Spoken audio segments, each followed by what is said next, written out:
ఈరోజు పొదిరిల్లు serial story విషయానికొస్తే బాగుంది. ఈరోజు ఎపిసోడు మాధవ్ మాట్లాడే మాట అయితే గూస్ బంప్స్ వస్తుంది. అదే థియేటర్లో డైలాగ్ అయితే అని ఇజులు కూడా వేసి ఉండొచ్చు, అంత బాగా మాట్లాడతాడు. ఒక ఆడపిల్ల సంపద అంటే ఏంటి తెలుసా? ఒక ఆడపిల్ల ఇంట్లో ఉండడమే సంపద అని చెప్పేసి మాట్లాడడం. కానీ నా తమ్ముడు జోలికి వస్తే నేను మేస్త్రిని, ఇల్లు కట్టడమే కాదు నాకు సమాధులు కూడా కట్టడం కూడా తెలుసు, గుర్తుపెట్టుకో అని చెప్పాను. ఆ డైలాగ్ కానీ ఈ అన్నతమ్ముల మధ్య ప్రేమ కానీ చాలా బాగుంది. ఇంకా ఈరోజు స్టోరీ విషయానికి వస్తే చక్రితో అడుగుతుంది మహాలక్ష్మి, ఏమైంది చక్రి చెప్పు, ఫోన్ స్విచ్ ఆఫ్ వచ్చింది కదా, మేమైతే చాలా బాగా కంగారు పడ్డాను, ఏమైపోయింది చెప్పు అనేసరికి అతను చెప్తాడు కదా, చెప్పేదాకా ఇతను వెయిట్ చేయొచ్చు కదా. అంతలోప్పుడు అది వేసి కాళ్ళు పట్టుకొని రే చెప్పరా, నగలెక్కరా డబ్బులు ఎక్కడా అని చెప్పేసి కాళ్ళ పట్టుకొని అడుగుతాడు. అడిగేసరికి వదులు అని చెప్పేసి అంటుంది మహాలక్ష్మి. వాళ్ళ నాన్న కూడా ఉండేసి ఉండు కాముండు అది అని చెప్పేసి అని అంటాడు. అనేసరికి డబ్బులు ఎక్కడరా, మాయం చేసావా డబ్బులు అని చెప్పేసి అతను అడుగుతూ ఉంటాడు. అంతలోప్పుడు ఈ అమ్మాయి ఉండేసి చెప్పు చక్రి అసలు ఏమైందో చెప్పు అని చెప్పేసి అడుగుతుంది. అంతలోప్పుడు వీళ్ళ అమ్మ కూడా ఉండేసి ఇదిగో డబ్బులు వీళ్ళే మాయం చేసి ఉంటారులే అని చెప్పేసి అని అంటాడు. అమ్మ నువ్వు అనవసరంగా నోరు జారబాక, నువ్వు వెయిట్ చేయి తను చెప్తాడు అని చెప్పేసి అని అంటుంది. ఏముంది, పోయేటప్పుడు డబ్బుతో పోయాడు, వచ్చేటప్పుడు డబ్బు లేకుండా వచ్చాడు, మధ్యలో కొట్టేశారు అని చెప్పని అన్నారు. అంటే ఇతనే తీసుకున్నారు కదా, చేరవలసిన చోట్ల డబ్బు చేర్చలేదు అంటే ఏమైంది, ఇతనే తీసుకున్నాడు కదా అంటే ఆ కుటుంబం గురించి నీకేం తెలిసి మాట్లాడుతున్నావమ్మా, నువ్వు కామ్గుండు అని చెప్పేసి మహాలక్ష్మి అయితే వాళ్ళ అమ్మతో కూడా మాట్లాడుతుంది. ఆ తర్వాత చెప్పండి అసలు ఏమైంది అని చెప్పి అడిగేసరికి ఇలా నన్ను కిడ్నాప్ చేశారు అన్న విషయం అయితే చెప్తాడు. ఇంకా అది ఉండేసి అంటే డబ్బులన్నీ తీసేసుకొని కిడ్నాప్ డ్రామా ఆడుతున్నావా నువ్వు అని చెప్పేసి చక్రిని అడుగుతాడు.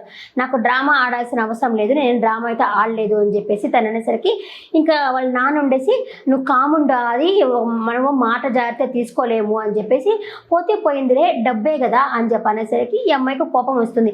పోతే పోయిందంటే ఏంటి నాన్న, అంటే డబ్బు చక్రి తీసుకున్నాడు అని చెప్పి నువ్వు అనుకుంటా అన్నావా, చక్రి అలాంటి వాడు కాదు, డబ్బు తీసుకోడు అని చెప్పేసి ఈ అమ్మాయి కూడా అయితే మాట్లాడుతుంది. అసలు జరిగిన విషయం అని తెలుసుకున్నాక మీరు విన్నారా ఇప్పుడు ఏం జరిగిందో, అంత జరిగింది, అతను కొట్టు పడేసి మరి డబ్బులు తీసుకెళ్ళిపోయారంట, మీరు విన్నారా అనేసరికి ఇదంతా కావాలని చేస్తున్నారులే, అరే ఎవరికి చెప్తున్నావురా, నీ మాటలు నమ్మే ఆ పిచ్చిదానికి చెప్పుకో, నాతో కాదు చెప్పాల్సిందని చెప్పేసి ఇతను ఎవరు ఆది కూడా మాట్లాడేసరికి మీకు నిజమే కదా కావాల్సింది, ఉండు నేను చెప్తాను అని చెప్పేసి చక్రి అంటాడు. అనేసి వాళ్ళ అన్నదమ్ములను తీసుకొస్తాడు. అంటే అక్కడికి మాధవ వస్తాడు, ఇతను ఉన్నాడు కదా కన్న, ఇద్దరు వస్తారు.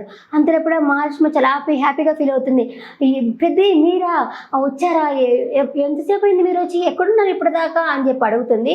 వాళ్ళు బయట అమ్మ చక్రి నాకు కనపడ్డేమో అనుకున్నానమ్మా అని చెప్పేసరికి ఏం పెద్ది కనపడలేదు అని చెప్పేసి ఫీల్ అవుతున్నారా అంటే మాయం చేస్తారని ఫీల్ అవుతున్నాము అని చెప్పేసి కన్నా కూడా చెప్తాడు. చెప్పిన తర్వాత ఇంకా ఇతను అడుగుతాడు, చక్రి అడుగుతాడు, మీకు కావాల్సింది ప్రూఫే కదా నేను తెస్తాను అని చెప్పేసి కేశవ అని పిలుస్తాడు. కేశవ అని పిలవంగానే కేశవ ఆ రౌడీని ఇలా తీసుకొని వస్తాడు. అది గూస్ బంప్స్ అసలు నిజంగా అయితే.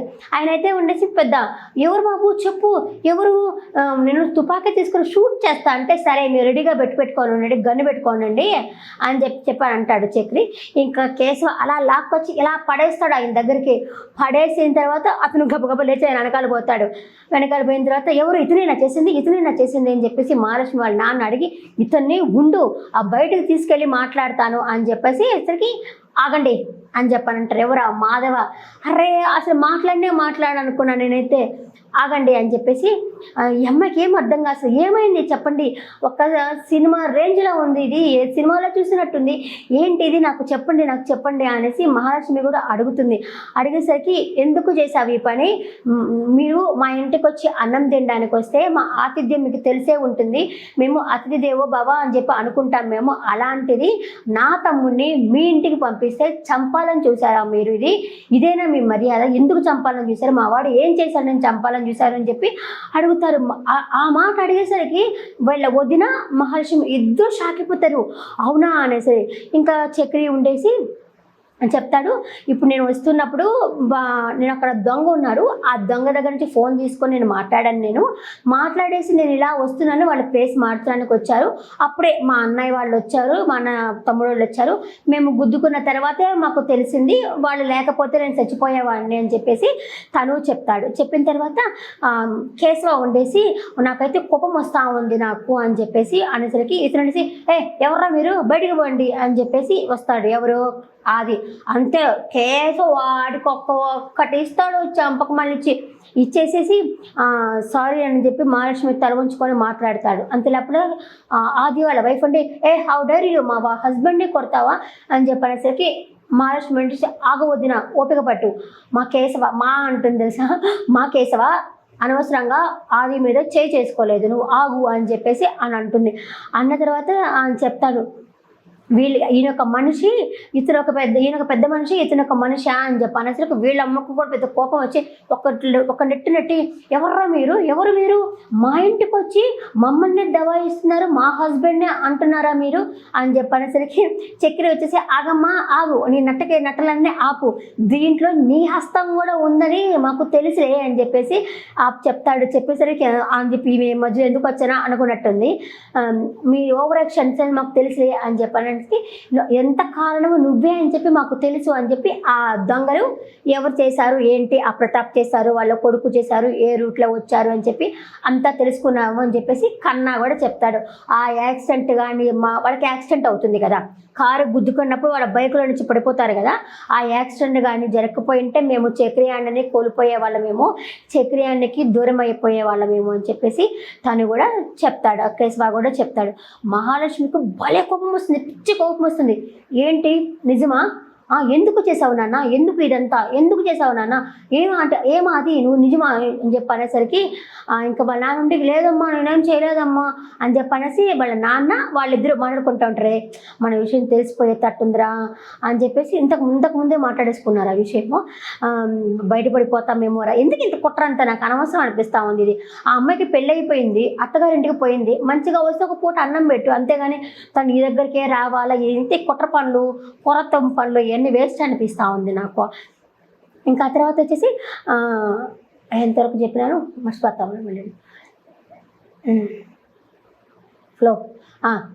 ఎందుకు చేసావు నాన్న, ఎందుకు నేను చేసావు నాన్న అని చెప్పేసి తను అడుగుతుంది. అడిగేసరికి లేదమ్మా అనేసరికి చక్రీ కల్పించుకొని చెప్తాడు.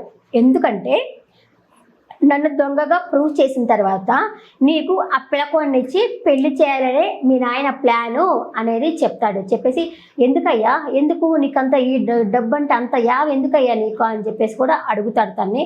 అనేసరికి లేదు ఇదంతా అబద్ధమమ్మా అని చెప్పేసి వాళ్ళ నాన్న చెప్తాడు. నా చక్రి ఉండేసి మంచి పని చేసినాడు, రికార్డ్ చేసుకునే అతను ఉండేసి అబద్ధం కాదు నిజమే, నువ్వు ఫస్ట్ నాతో ఛాలెంజ్ చేశారండి మీ నాయన, ఏంటి అంటే వారం రోజుల లోపల నేను పిలిపించుకుంటానని చెప్పి నాతో ఛాలెంజ్ చేశారు, నేనైతే ఆ విషయం మీకైతే నేను చెప్పనే లేదు అని చెప్పేసరికి ఈ మహాలక్ష్మి కోపంగా చూస్తుంది వాళ్ళ నాన్న సై. ఆ మాకంటే చిన్నోళ్ళు అయితే ఒకరు పీకేదేమో అంత కోపంగా చూస్తూ ఉంటుంది. చూసేసరికి చెప్తాడు, ఇదిగో చూడు ఇది రికార్డ్ చేశాను చూడు అని చెప్పేసరికి ఆ రికార్డ్ వినిపిస్తారు. అంటే వారం రోజుల లోపల నా కూతురు నా దగ్గరగానే పిలిపించకపోతే అప్పుడు చూడు అని చెప్పేసి ఆ మాట అయితే వింటుంది. వినేసి ఇంకా లేదమ్మా నీకోసమే నేను చేయబోయానమ్మా అనేసి వాళ్ళ నాన్న చెప్తారు. ఆపు నాన్న ఆపు అని చెప్పేసి అంటుంది.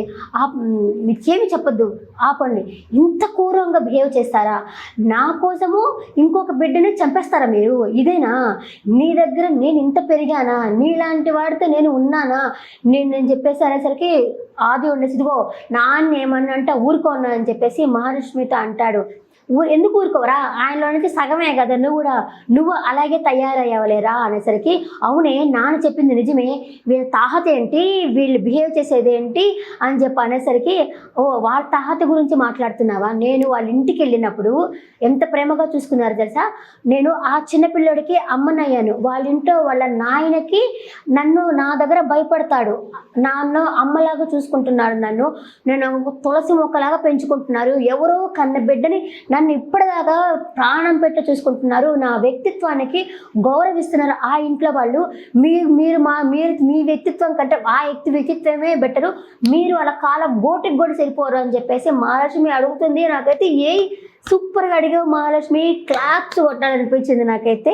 ఇంకా ఆ తర్వాత వాళ్ళమ్మ ఉండేసి నేను నీ కన్న తల్లినే అంటుంది. వద్దు నువ్వు ఆపే, నువ్వు కన్న తల్లి అన్న విషయం మాత్రం నాకు చెప్పకు అని చెప్పేసి అంటుంది మహాలక్ష్మి. అనేసి అసలు వాళ్ళ ఇంట్లో వాళ్ళకి తల్లి లేదు, కానీ తల్లిలాగా చూసుకునే మనసుంది వాళ్ళ ఇంట్లో. నీ వల్ల ఆడవాళ్ళ మీద ఉన్న ప్రేమే చచ్చిపోద్ది వాళ్ళ దృష్టిలో. నువ్వు కన్న తల్లి అని చెప్పుకోబాక, నాకు అన్నం పెట్టారు వాళ్ళు, ఎంతో ప్రేమగా చూసుకున్నారు వాళ్ళు, అలాంటి వాళ్ళని మీరు ఇలా చంపాలని చూసారా? నేను ఇంక నుంచి నేను తల్లి అని మాత్రం నేను పిలవను, నేను wife of Lalitha, wife of కోరత్వాన్ని పిలుస్తాను నేను అని చెప్పేసి వాళ్ళ అమ్మతో కూడా అంటుంది. ఇంకా ఆది కూడా మాట్లాడుతున్నాడు కదా ఆస్తి గురించి, డబ్బుల గురించి, వాళ్ళ బిహేవియర్ గురించి, వాళ్ళ అంతస్తుల గురించి మాట్లాడుతున్నాడు కదా. నువ్వు కత్తితో పొడిచినప్పుడు నేను కామ్ ఉన్నాను, ఎందుకంటే వదిన మొహం చూసి నేను కామ్గా ఉన్నాను, ఆయనేమో నా మొహం చూసి ఆయన కామ్గా ఉన్నారు. అదే రోజు కాలేజీలో అందరూ సాక్ష్యం చెప్పేవాళ్ళు, నేను నిన్ను ఇరికిచ్చేసి ఉండేవాళ్ళము అందరం కలిపి. అదే వాళ్ళ మంచితనం అంటే, వాళ్ళ మంచితనం ఎక్కడ, మీ మంచితనం ఎక్కడ అని చెప్పేసరికి వాళ్ళైతే మాకు కోపం వస్తుంది, అందుకే లేపేద్దాం అనుకున్నారంట. లేపేయడం సమస్యనా ఆ మాట అడుగుతుంది. వీళ్ళకి ఇంకా సమాధానం చెప్పడానికి ఏమీ లేదు. ఇంకా తిట్టేసి నాన్న అంటే పెద్దరికంతో భయపడాలి, కానీ నాన్నకు కాదు భయపడాల్సింది, నేను ఇక్కడి నుంచి వెళ్ళిపోతున్నాను, మీరు ఎప్పుడు మా బృందావనానికి రావద్దు, మీ మొహం మాకు చూపించద్దు అని చెప్పేసి ఖచ్చితంగా చెప్తుంది. ఆ వెళ్ళినప్పుడు కొరస్ బలే ఉంటుంది, మహాలక్ష్మి మహాలక్ష్మి మహాలక్ష్మి అనేసి బలే ఉంటుంది. నేను వెళ్ళిపోతున్నానని చెప్పేసి ఇంకా మహాలక్ష్మి అలా బయటకు వచ్చేస్తుంది. బయటకు వచ్చేసిన తర్వాత ఇక చక్రి కన్నా వాళ్ళు వెళ్ళి బట్టలు తెచ్చుకుంటారు. వాళ్ళ బట్టలు తెచ్చుకోవాలి కదా, వాళ్ళైతే బట్టలు తీసుకొని వచ్చేస్తారు. అలా వచ్చేసిన తర్వాత వీళ్ళన్న మళ్ళీ వెనక్కి పోతాడు, ఇప్పుడే వస్తాడు ఒక నిమిషం అని చెప్పేసి వెనక్కి పోతాడు. ఇది భలే ఉంటుంది అబ్బా అసలు. ఇక్కడ వెనక్కి పోయేసి అంతలోపల కేసులో ఉండి, సరే చూడిపోరా లోపలికి వెళ్ళిపో అనేసరికి పోయేసి, ఇప్పుడు ఐశ్వర్యం ఐశ్వర్యం అంటున్నావు కదా, ఐశ్వర్యం అంటే ఏంటో తెలుసా? ఆడపిల్ల ఇంట్లో ఏదైనా పండగ వచ్చినప్పుడు అలా పట్టీలు వేసుకొని తిరుగుతూ ఉంటుంది, అదే ఐశ్వర్యం. ఐశ్వర్యం అంటే అన్నకి చెల్లెలు రాఖీ కడుతుంది, అదే ఐశ్వర్యం అంటే ఐశ్వర్యం. అదే ఐశ్వర్యం అంటే ఇక అమ్మకి బాగలేనప్పుడు, జ్వరం వచ్చినప్పుడు ప్రేమగా చూసుకుంటుంది కదా, అదే కావాల్సింది. అంతేగాని ఆస్తులు, అంతస్తులు, డబ్బులు, బీరువాల నగలు అది కాదు కావాల్సింది. ఇంటి మహాలక్ష్మి కళకళలాడుతుండాలా. ఇప్పుడు వదినతో కూడా ఆట పట్టిస్తున్నప్పుడు సరదాగా మాట్లాడుకుంటాంటూ అదే కావాల్సింది అని చెప్పి వాళ్ళ వదిన కూడా ఇలా తలుపుతుంది, నచ్చి వీళ్ళ మాటలు నచ్చి ఇలా తలుపుతుంది. అదే కావాల్సింది. మీ ఇంటి మహాలక్ష్మి మేమే తీసుకెళ్ళిపోతున్నాము, మా ఇంటికి వెళ్ళిపోతున్నాము, ఎప్పుడైనా సరే మా మహాలక్ష్మిని దూరం చేయొద్దు. అయినా కూడా నేను ఇంకొక మాట చెప్పడానికి వచ్చాను, వెనక్కి వచ్చి ఎందుకు వచ్చానో తెలుసా? నేను ఇప్పుడు మా అమ్మ చనిపోయింది, మా అమ్మ చనిపోయినప్పటి నుంచి వాళ్ళని మా తమ్ముళ్ళలాగా ప్రేమగా పెంచుకుంటున్నాను. మా చక్రిని కూడా నేను చాలా ప్రేమగా చూసుకుంటున్నాను. మా చక్రి జోలికి కానీ వస్తే నేను మేస్త్రిని, నాకు ఇల్లు కట్టడమే కాదు సమాధులు కట్టడం కూడా తెలుసు, గుర్తుపెట్టుకో అని చెప్పంటాడు. ఇంకా అక్కడి నుంచి ఆది వస్తున్నసరికి వాళ్ళ నాన్న ఆగరా అని చెప్పేసి ఆయన వెళ్ళిపోతారు. దానికంటే కొంచెం ముందర వచ్చేసి వీళ్ళంతా సూట్ కేసులు తీసుకొని అట్లా వచ్చేస్తున్నప్పుడు చక్రి ఒక మాట చెప్పేసి వస్తారు. ఇప్పుడు మీరు ఆస్తి ధన సంపద అనుకుంటున్నారు కదా, మీ మహాలక్ష్మి మా ఇంటికి వచ్చేసింది, మా ఇంటికి మేము తీసుకెళ్ళిపోతున్నాము అని చెప్పేసి ఆ అమ్మాయితో సహా బయటకు వచ్చేస్తారు కదా. ఈయన పెద్ద మాట్లాడతాడు, మేము నలుగురు అన్నదమ్ములము, రామ లక్ష్మణ భరత శత్రుఘ్నులాగా కలిసి ఉంటాం మేము, అదే మా బంధుత్వం అంటే.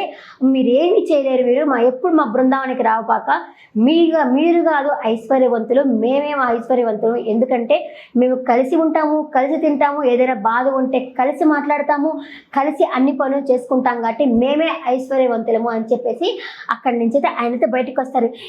ఏం చెప్పడానికి పోయాడా అనేసి కన్నా కూడా వెనక్కి వచ్చారు కదా, ఈ మాట గబగబా బయటకు వచ్చేస్తాడు. కన్నా వచ్చేసి వాళ్ళ వదిన అడుగుతుంది, అది మహాలక్ష్మి అడుగుతుంది, ఏమైందిరా ఏమన్నా అన్నారా అనేసరికి, లేదు అన్నయ్య వాళ్ళకి వార్నింగ్ ఇచ్చారు, సమాధులు కడతానని చెప్పినాడు అని చెప్పేసి తనైతే చెప్తాడు.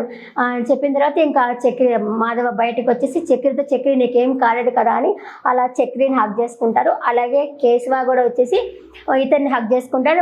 ఈ నలుగురు ఇలా హగ్ చేసుకునే సీన్ కూడా చాలా బాగుంటుంది. ఇంకా మహాలక్ష్మి ఉండేసి నన్ను క్షమించండి అంటే అలా ఎందుకు అంటున్నారండి అని చెప్పేసి అడుగుతారు.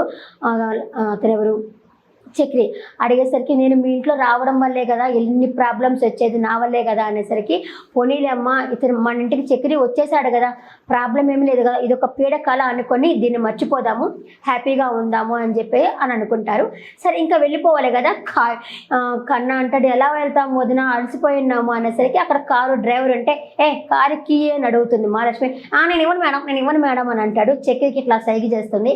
అంతే పోయి కీ ఇవ్వు అంటే కీ తీసుకొని వస్తారు. ఇంకా మహాలక్ష్మి చెప్తుంది రేపు మా బండి మాకు తీసుకొచ్చి నీ తాళం నువ్వు తీసుకెళ్ళు అని చెప్పేసి కారులో అయితే పోతూ ఉంటారు. ఇంకా పోతున్నప్పుడు మహాలక్ష్మి కండ్లో నుంచి నీళ్లు తిరుగుతూ ఉంటాయి. ఇతను అడుగుతాడు, మాధవ అడుగుతారు ఎందుకు అందరూ డల్గా ఉన్నారు అనేసరికి కన్నా ఉండి టైర్డ్ అయిపోయాం కదన్నా, రాత్రి అంతా తిరుగుతున్నాం కదన్నా అని చెప్పని అంటాడు. ఇంకా చక్రి వచ్చేసి నాకు బాడీ పెయిన్స్ వల్ల నాకు నిద్ర రావట్లేదు అని అంటాడు. ఇంకా కేశవ కూడా ఉండేసి నాకైతే బాగా నిద్ర వస్తుంది అని చెప్పని అంటారు. ఇంకా ఈ అమ్మాయి ఉండేసి నేను చక్రి నీకైతే సారీ చక్రి అంటే బిలవారండి ఎందుకు సారీ అంటే ఇదంతా ఈ ప్లాన్ అంతా మీకు తెలుసు కదా, నాకెందుకు చెప్పలేదు అనేసరికి మీ నాన్నగారు వచ్చేసరికి మీరు వెళ్తున్నప్పుడు చాలా హ్యాపీగా ఆనందంగా ఉన్నారు, మీ ఆనందాన్ని ఎందుకు చెడగొట్టాలా అని చెప్పి నేనైతే మీద చెప్పలేదండి అని చెప్పేసరికి ఇంత రిస్క్ ఉంది కదా అయినా కూడా నగలు తీసుకొని ఎందుకు పోయినావు అనేసరికి మీరు పరిచయమైనప్పటి నుంచి ఇప్పటిదాకా మీరు చెప్పిన పని ఏది నేను చేయను అని చెప్పలేదు కదా, అందుకే నేను చేశాను అని చెప్పేసి చక్రి అయితే చెప్తాడు. చెప్పిన తర్వాత సరే ఇంకా అందరూ హ్యాపీగా ఇంటికి వెళ్ళిపోతారు. ఇంకా రేపటి ఎపిసోడ్లో మనం చూడొచ్చు వాళ్ళ కారు డ్రైవర్ వస్తాడు కారు కోసము, ఆయన్ని చెట్టు కట్టేసి ఉంటాడు వాళ్ళ నాయన. రేపటి ఎపిసోడ్ కూడా బాగుంటుందని అనుకుంటున్నా, బాగా చెప్పానని అనుకుంటున్నాను. నెక్స్ట్ ఎపిసోడ్లో మళ్ళీ కలుస్తాను. నాలో ఇంకా ఏదైనా చెప్పాలంటే ఇంకా ఇంప్రూవ్ అవ్వాలంటే చెప్పండి. Thanks for watching. Bye bye.